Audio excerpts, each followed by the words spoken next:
Hello everyone, I am here at the auditorium at our campgrounds. This is where we have Multiply Council services. This is where the evening rallies at our summer camps happen. We just had a great presbyters retreat this week. And I wanted to talk about a very important part of our network vision, one of my favorites, emerging leaders. People we've identified as having credential potential in our network. Right now we have 300 ministers on our roster, but we also have 125 emerging leaders. And those names were given to me by lead pastors in my Grow Big Red meetings with them this year. I've got a few more meetings still coming up, so that list could grow to 150 when it's all said and done. Emerging leaders is part of the multiplication function, planning for growth in our future by raising up new leaders, missions, and churches for the glory of God.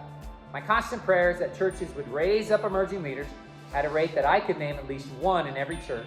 And I also pray for a 1-to-1 ratio. So if we have 300 ministers, that we have 300 emerging leaders for the future as well. So here's two things to consider. First of all, next gen. Often when we think of emerging leaders, we think of young people who are still asking God about their career choices in life. This is exemplified in the national program Called, which is an initiative led in Nebraska by our next gen director, Javen Troyer. It's so important for us to get our young people to our next gen activities and programs because it's there that they will hear a constant opportunity to explore the call of God on their lives. And many of them will respond with ministry credentials in the future, just like I did. That's when I got involved and it changed the direction of my life like it will for them. In fact, many of us will hand over our ministries to those leaders when God taps us on the shoulder and said it's time for us to step down. So one of the ways we can repay that into the future is by investing in the emerging leaders of our next gen today.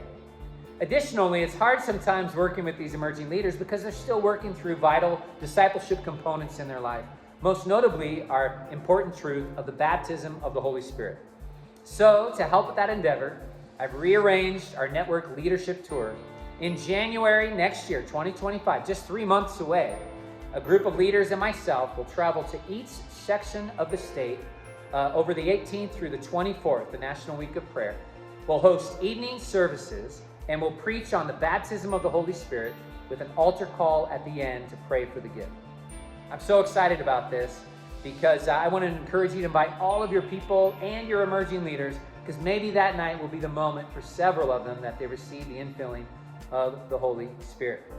I've also invited a good friend of mine to be a guest speaker at many of the locations, Brad Trask. He serves on the executive leadership team with Doug Clay as the presbyter of the Great Lakes region, and he also is on the executive board of North Central with myself and Peggy Dunstan. You won't want to miss this. We're going to send out information in the coming days and weeks. Please look for that so you can prioritize being there with us at that event.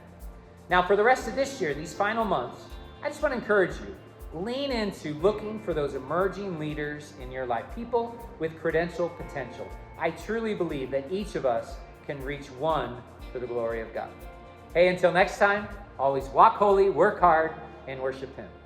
God bless.